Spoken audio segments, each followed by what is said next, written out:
But what is up, guys? We're back with another video, and today we're playing. Well, no, not playing. Reacting to more scary stuff. Hooray! And guys, I'm not gonna do the intro anymore. That takes so long.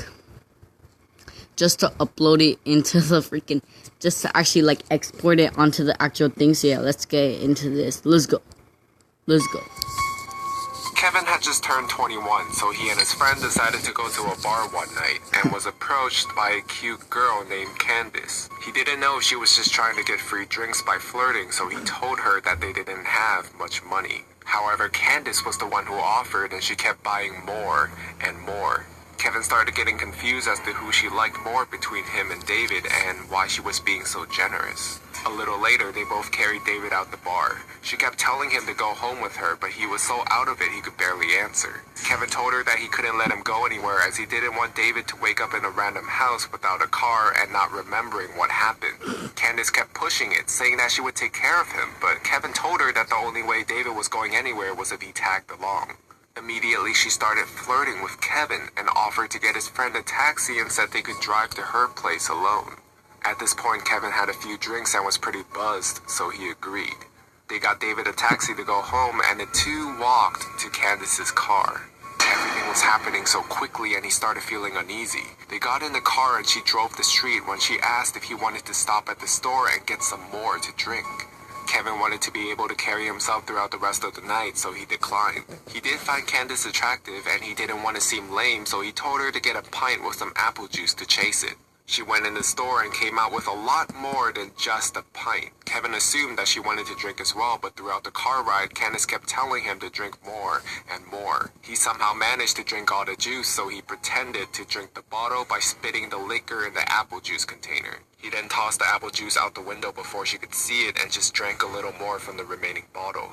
Kevin was able to make her believe he was actually drunk, but in reality, he was simply buzzed. They drove up to her house and he pretended to trip and stumble, so she helped him walk inside.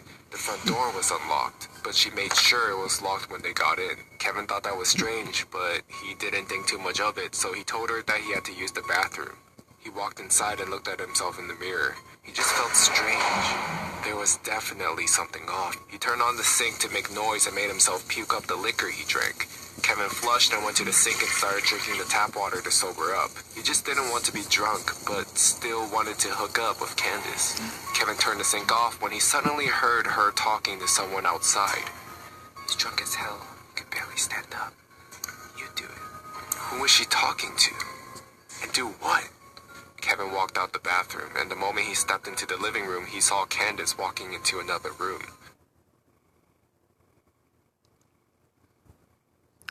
I feel like they're gonna kill him. Maybe that's why she wanted him drunk, but why would they kill him? That's what I want to know. Strange, very bright red hair. He didn't see her face or anything. Hey, where you going? She walked back into the dark living room and up to Kevin and said, "Let's go in my room." He looked at her bright red hair and into her eyes. They were different. Her face was different. It was another girl with the same hair. That's when Kevin realized it was another girl with the same wig on. It was a wig the entire time. Kevin's heart felt like it stopped, but he tried to look like he had no idea it was a different girl. Kevin kind of smiled and told her that he just needed to use the bathroom one more time and told her he was sorry he was so drunk. She said, "It's fine, just hurry up in there." Kevin went into the bathroom and locked the door. He heard her whispering something to someone again, this time thinking that he heard a male voice whisper back. Something sketchy was going on and he had to get out of the house. Kevin opened the bathroom window and jumped straight out of it and ran faster than he ever had in his life. Jesus. Now looking back, he kept running down the main road until he saw CVS and stood straight at the front of the store in front of the camera. Kevin then called a taxi and went home. He tried thinking about what happened that night. She kept buying him and his friend drinks and even paid for David's friend's taxi cab. And most of all, why did she wear a wig that she gave to another girl to wear? Who was she talking to? And what was in that room that they tried to lure him into?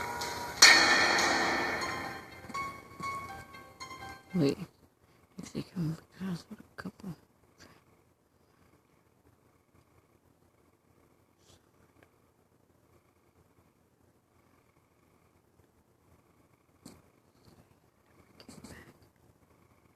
I'll let you guys read this. Jesus.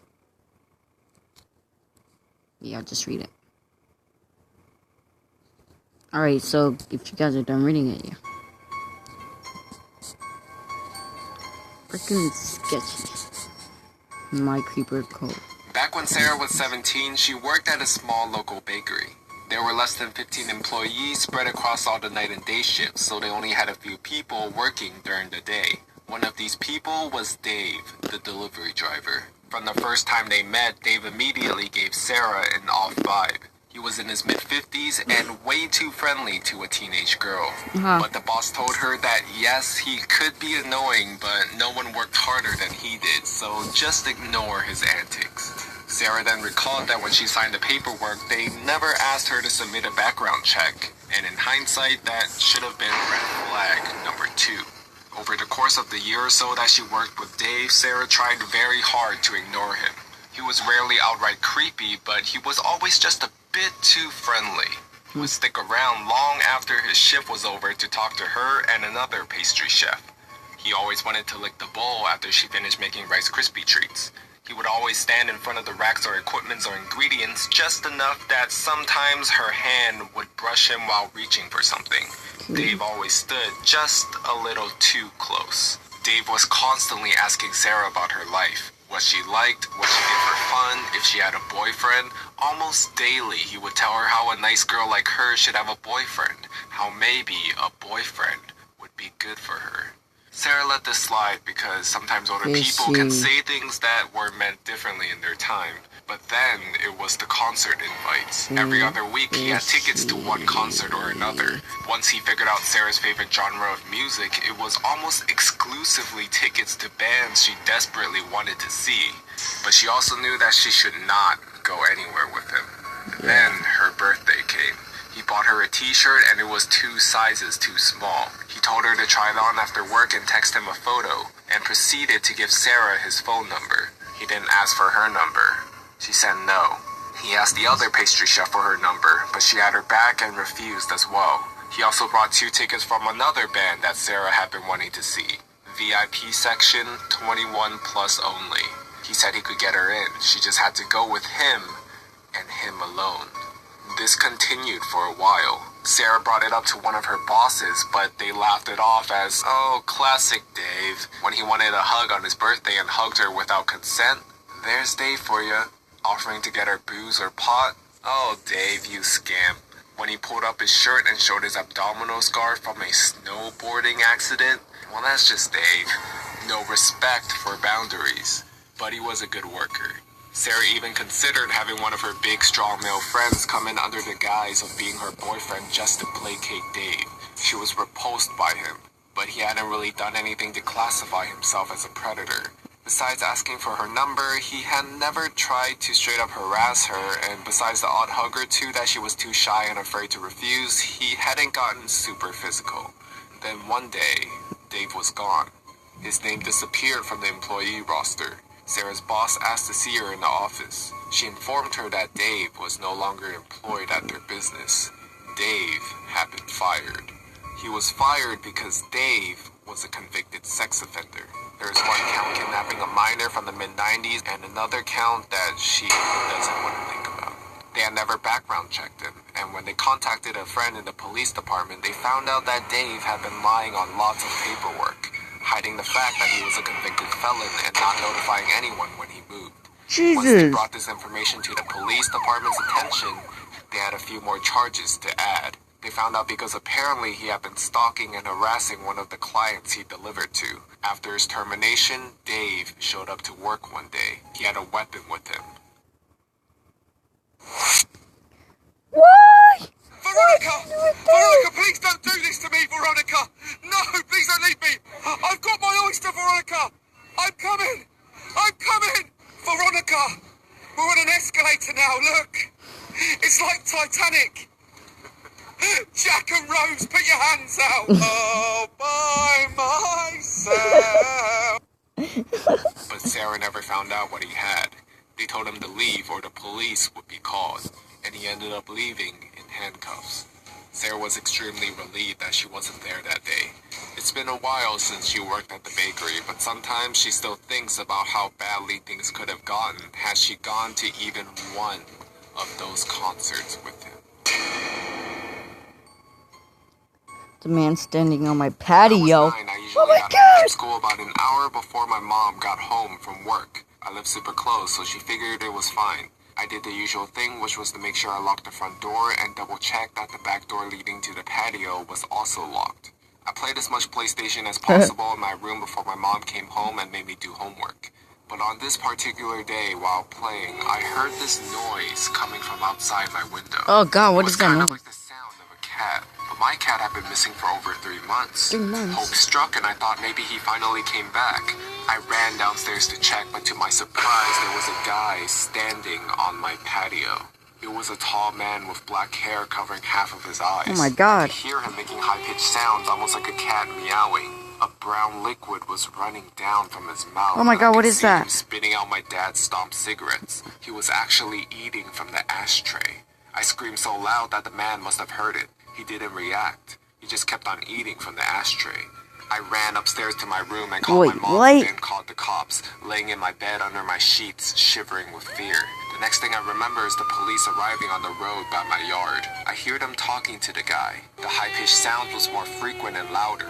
I decided to look through the window, feeling safe now that the cops were there. The man suddenly charged the female police officer with full force and he knocked her out cold. The male officer then immediately tased the guy and handcuffed him. One of my neighbors made me come down and she took care of me until my mom came back home. The police took the creepy guy with them in the car and left. The male officer came back later that night and sat down with me and my mom to talk. He explained that the guy on my patio was actually diagnosed with severe autism. He had escaped the facility where mentally challenged people lived, located around 5 kilometers from where my house was. He explained that the guy had actually been living in my house 5 years ago, but he had been forced to move when his mom, his only caretaker, died.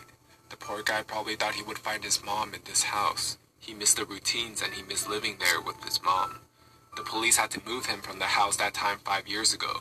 This was the reason he reacted the way he did when the police came that day. Still frightened, I told the police officer that he needed to make sure that this would never happen again, and he promised it wouldn't. After a few sleepless nights, my life got back to normal. The years went by and the guy didn't come back. At this time, my mom and dad had moved out. I bought the house from them and I'm still living here till this day. I was enjoying my morning coffee on the patio when I see this random guy stopping on the road by my fence. He just stands there, looking at me. I look at him and give him a nod. And then I hear the high-pitched noises. His hair had turned gray, but the high-pitched sounds made me realize. My heart started racing and I instantly remembered the reason why he was back. I realized that he must have managed to escape again. Whoa, freaky. Jesus, that's freaking freaky. 16 years later and he was back to look for his mom. I decided to carefully ask him if he wanted to come down to the patio. He instantly jumped the fence and I started to think he would knock me out like he did to that police officer, but he didn't. He looked at me and smiled. We went inside and his face lit up with pure joy. He was home. It reminded him of the life he had with his mom. All of a sudden he sat down on my couch, turned on the TV and switched directly to the cartoons. I just wanted to enjoy the moment so I didn't say anything to him. But I realized I had to call the facility to let them know. The caretakers arrived 10 minutes later. After a lot of convincing, he got back up and they went back to the facility. 2 days later, I called them again and we made a deal. His name is Tom, and I now consider Tom my friend. Every Sunday from the day he returned, Tom and his caretakers visit me to watch cartoons. They say it's the highlight of his week. For several years, I was very afraid of the guy on my patio eating from the ashtray. But now my thoughts are, Tom, let's meet every Sunday to watch cartoons together. That's not sad. That's freaking... No, that's not scary. That's freaking happy and sad at the same time. I was almost kidnapped at the park. See, it was the weekend on Saturday evening. Kayla's parents had to go to England for a meeting, so they told her to stay home by herself. But before they left, they installed a good security system in the house. At around 5:30 p.m. the next day, she received an email from her dad saying that he had transferred money to the bank and wanted Kayla to withdraw it. She sighed in frustration, but had to go to the ATM before it got dark because it could be dangerous. She started off walking the usual 5-minute distance and arrived at the ATM. She noticed a man leaning on the light post to the right of it. He was facing down and was completely shirtless with long black trousers on. Kayla was confused and many questions were running in her head. Why is he looking down and why is he shirtless on a cold November's evening? She quickly withdrew the cash and got out immediately. Kayla turned around to see if the man was still standing there, but he was gone. She sighed in relief, thinking that he had already left. She turned her head and suddenly the man was standing in front of her. Kayla nearly screamed in terror with her heart pounding faster than it ever has, and he was staring at her with soulless cold eyes and a creepy smile on his face. She dared not to open her mouth to ask what was wrong with him. Instead, Kayla took that opportunity to run as fast as she could and pass him by. She ran a good distance away and glanced over her shoulder to see if he was following her. But for some reason, he didn't move from that spot. In less than 3 minutes, she reached her house. Kayla then checked her security cameras to see if that man followed her home, and luckily, he didn't.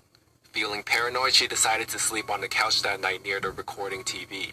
The next morning, Kayla woke up early to go for a run at a nearby park. She was walking into the deeper area of the park where there were no people ahead of her, but then she noticed that somebody was following her. She just thought it might be a regular person walking in the park, so she plugged in her earphones, turned on the music, and continued running. A few seconds later, she felt the ground vibrate with heavy steps of a man, then suddenly the man wrapped his arms around Kayla's waist. Kayla screamed and he remained silent and let go of his left arm from her waist and covered her mouth. She bit his hand until his skin broke and bled. He was screaming in agonizing pain, but was not so foolish to free her from his locked right arm. She immediately turned around to face him, and that's when she saw that it was the same guy from yesterday at the ATM. He lowered his face closer to Kayla and said, "I've never seen such a beautiful girl like you from my whole neighborhood." Kayla was so freaked out and panicked, trying to resist, but the guy wouldn't let go of her. By some miracle, 2 security guards approached him from behind and knocked him down to his feet, handcuffed him, and took him to the police. Kayla asked the security guards how they knew she was in danger. He said that the security team fixed hidden cameras on trees and light posts for visitor safety 3 days ago after there were reports that young teenage girls go missing in this park. Kayla thanked the security guard after saving her life, and he told her not to travel places anymore without an adult. After 15 minutes, the police arrived at the scene and they asked Kayla for details and how it all started. Kayla then called her dad and told him about the incident. The police gave her a ride home and said they would give her an update on the situation. She thanked them for the help and left. 2 days passed. Kayla got a call from the police and they said that they collected all the information and details about the man. He fled from his country and admitted to many felonies and will be sent back to receive his punishments and the death sentence. Guys, actually, in my lifetime that I've been alive, I've never actually, heard on the news about a death sentence until about, on the beginning of summer.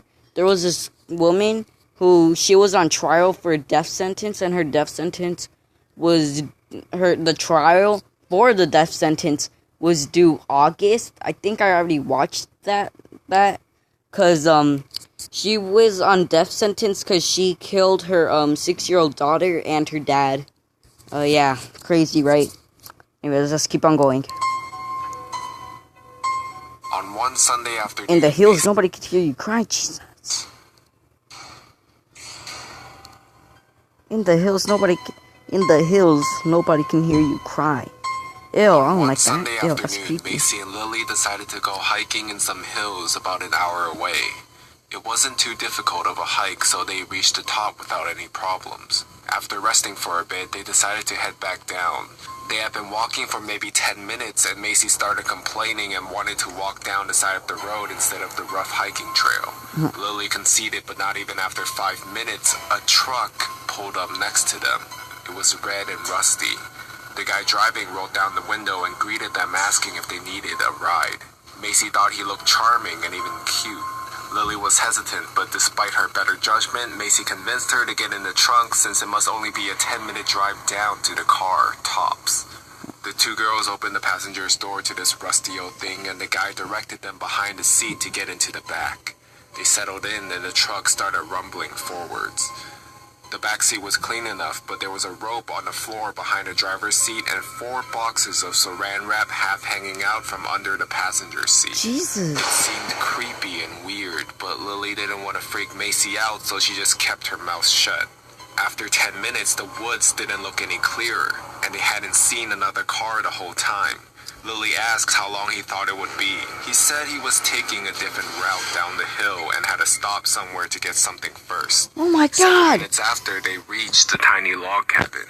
There was an old stump where somebody had been chopping wood and a huge axe was stuck into the log. Lily was definitely on red alert now. The guy turned off the truck and slipped out of it saying, "I'll be right back, so don't get out, okay?" Lily tried to talk to Macy about how she was incredibly uncomfortable, but she mostly dismissed it. She started begging, increasingly freaked out, and finally put her foot down, demanding Macy to exit the truck with her. The house was around 50 yards in front of them, and they wandered around looking at it hesitantly. All of a sudden, Macy thought, if this guy really I hate these sort of things. was decent and was just trying to give us a ride, it would be super rude to just run off, right? She actually started to head back into the truck, opening the front door to climb in behind the driver's seat. Lily was pissed off and started yelling at Macy, telling her to not get in the car. Don't When get she in the opened door, goddamn she car. saw it. On the driver's side floor, half hidden under the seat, there was a big hatchet. It had dried red-brown stains covering the blade and stuck to the floor under it. Lily understandably lost her mind seeing it, and Macy started getting hysterical. They decided that leaving was by far the best option at this point and ran quickly into the trees. In panic, they went around in the trees for a little while until Lily was fairly confident that they were on their way back down the hill. When they finally got down to the bottom and saw the old wooden fence that surrounded the original parking area, they were relieved. But as they got closer, they saw it. The truck was parked on the other side of the Gravely makeshift lot, just sitting there facing the other way innocently. They couldn't see if anyone was in it, and of course Macy wanted to run for the car, but Lily was super hesitant. This took place when there were no cell phones and there was no ranger station or anyone around. The parking lot was big and empty and open, and who knows what would have happened if they decided to stroll across it. Thankfully, Lily convinced Macy to relax, and the two hunkered down against a big tree, hidden in the bushes. Waited it out for what seemed to be a couple of hours when dark started to fall. She was just planning their dash to the car when they heard a clunk. They watched as one of the back doors of their car swung open, and the bearded guy slid his way out of the back seat. He got out the car, shut the door, looking around the surrounding woods for several moments, and then walked back to his truck. Several minutes after watching him drive away, they sprinted to their car as fast as they could, jumped in, and peeled out before they had even shut the doors. A stranger attacked me at a bus stop. It was 6:40 a.m. on a school day, and I was on the stop waiting for my bus to arrive. I've always been a cautious person, and I constantly looked around. As I turned to my left, I see a man. I was kind of creeped out because of how tall he was, and I couldn't see his face. However, it was probably just another guy waiting for the bus, so I shrugged it off. I looked again, and he was standing still. This confused me as I didn't know which way he was staring. Then I looked one more time, and the man is sprinting full speed towards me. He stopped right in front of me and said, "Oh, I thought I was late for this bus." "No, you're not," I said calmly, and got to take a look at his face. He looked like he was around his 40s. Brown hair, messy beard, torn up clothes. We waited at the stop for another 10 minutes, and the bus was finally arriving. I stuck my arm out just to make sure the bus driver could see me.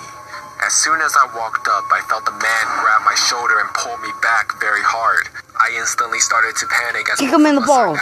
Side kick him. Do something to him. "What are you doing?" I said in a scared voice. It was still dark out, and the bus driver obviously didn't see me with the headlights on and the rain pouring. It was at that moment I realized I was in a dark street with a creepy man putting his hands on me, probably making a horrifying face. Slowly, I looked behind my shoulder, and the last thing I remembered was him hitting me in the head and knocking me out unconscious. Oh my God. I saw the man sleeping in a bed to my right. The adrenaline was rushing through me, and all I could think about was how I could escape. I've had some training in MMA, so I didn't feel too unconfident if I needed to fight for my life. Since the guy was still asleep, I was planning on elbowing him repeatedly in the head while he was still sleeping and then find a way out. I knew this would work if I could do it correctly, so I propped up and walked to his bed. I got my arm ready, and instantly he turns his head and sees me above him. I tried to hit him as hard as I could. However, with the fear at that moment, I missed. Again, I started swinging as hard and as fast as possible. But to my surprise, the man didn't block any of my fists at all. He just laid there smiling as his head got pounded. Honestly, it freaked me out even more that he wasn't doing anything. But finally, his face gave in. His nose started to bleed and a cut began to emerge on his face. Suspicious. I started to slow down as I ran out of stamina. His eyes closed and the smile began to fade. Instead of taking a step back, I decided to keep going and kept swinging as hard as I could. What happens if you killed the man? I was sure the man was out cold. The man's eyes opened and he smiled and stood up. I saw a window to my left, and without hesitation, I quickly ran and jumped out of it. I landed on top of a bin. His apartment was only 2 stories high, so it didn't hurt too much. It turns out it wasn't long after he kidnapped me, as it was still dark. I ran away, and luckily I got back to my home safely. When I got home, I realized there was still blood over my hand. I felt my head, and there was blood from when he hit me as well. As I rang my doorbell, I heard my dad's footsteps, followed by heavy footsteps to my left. The man followed me and was suddenly there coming towards me. My dad opened the door and I ran straight inside the house and locked it immediately. I explained everything to him. My dad, being the guy he is, swings the door open, fists clenched, with me following.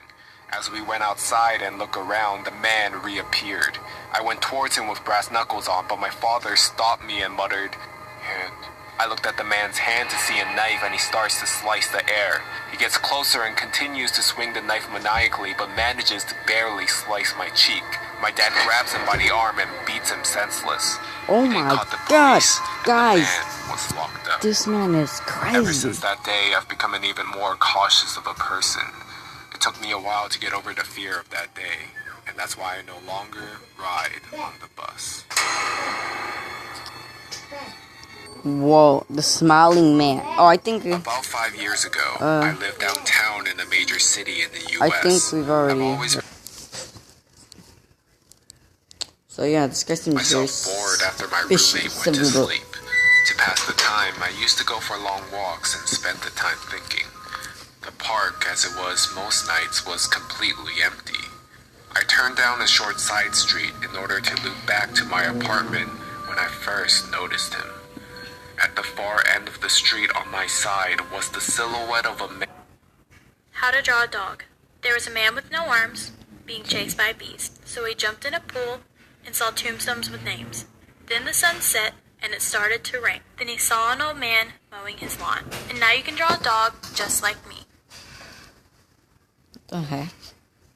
Man dancing. It was a strange dance, similar to a waltz. Deciding he was probably drunk, I stepped as close as I could to the road to give him the majority of the sidewalk to pass me by. He was very tall and lanky and wearing an old suit. He danced closer until I could make out his face. His eyes were open and wild, head tilted back, Oh looking my off at the sky. God, this guy seems insane. And a painfully This guy's wide insane, that's cartoon of weird. a smile. I decided to cross the street before he could get any closer. As I reached the other side, I glanced back, and then stopped dead in my tracks. He had stopped dancing and was standing with one foot in the street, perfectly parallel to me. He was facing me, but still looking skyward, smile still wide on his lips. I was completely and utterly unnerved by my this. God. I started walking again. He didn't move. The street and sidewalk ahead were completely empty. Still unnerved, I looked back to where he had been standing to find him gone. For the briefest of moments, I felt relieved until I noticed him. He had crossed the street and was now slightly crouched down. I couldn't tell for sure due to the distance and the shadows, but I was certain he was facing me. I was so shocked that I stood there for some time, staring at him. and then he started moving towards me again. He took giant, exaggerated, tiptoed steps as if he were a cartoon character sneaking up on someone. I like to say at this point I ran away or pulled out my pepper spray or my cell phone or anything at all. But I didn't. I just stood there, completely frozen as the smiling man crept towards me. Still smiling, still looking at the sky. When I finally found my voice, I blurted out the first thing that came to mind. What I meant to say was, "Hey, what do you want?" What came out was a whimper. What do you... Regardless of whether or not humans can smell fear, they can certainly hear it. I heard it in my own voice, and that only made me more afraid. But he didn't react to it at all. He just stood there, smiling. And then, after what felt like forever, he turned around very slowly and started dance walking away. Just like that, not wanting to turn back to him again, I just watched him go until he was enough away to almost be out of sight. And then I realized something. He wasn't moving away anymore, nor was he dancing. I watched in horror as the distant shape of him grew larger and larger, and this time he was running straight. Oh my God! I ran until I was off the side road and back into a better lit road with sparse traffic. Rocco, he's gonna kill us all! Then he was nowhere to be found. The rest of the way home, I kept glancing over my shoulder, always expecting to see his terrifying smile, but he was never there. I lived in that city for 6 more months after that night, and I never went out for another walk. There was something about his face that always haunted me. I would never either. He didn't look drunk. He didn't look high. He looked completely and utterly insane.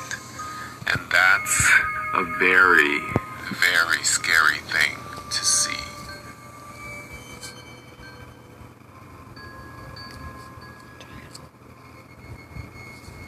Oh my God, that's creepy. Well, guys, hope you enjoyed, and I'll see you all later. Oh wait, one more thing. Link to the actual thing. Link to the actual video if you want to see it down below. Alright, peace out.